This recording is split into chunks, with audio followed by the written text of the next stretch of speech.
मु Sudeep Rana N K steel रु कहूँ विगत 10 रु 12 वर्ष आम टाटा बाइंडिंग वेयर रो रिटेल और होलसेलिंग करचु।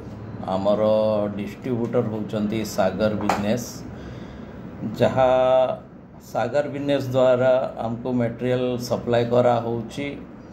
तांकर ऑफिसर रेगुलर विजिट करूचंती आउ आमको मटेरियल पाइबारे बहुत साहाय्य करूचंती। आमको किछि मार्केट रो सेल रे भी साहाय्य करूचंती। आमे टाटा बाइंडिंग वेयर आरंभ करतलु 3 टन रो आज की दिन रे आमे 30 रु 40 टन माल बिक्री करि पारुचु। सागर बिजनेस आउ एनके स्टील रो उद्यम रे आमर सेल भी ग्रो करिछि। आमे टाटा रो अलगा प्रोडक्ट भी ऐड करिकी ता सहित बिक्री करि पारुचु।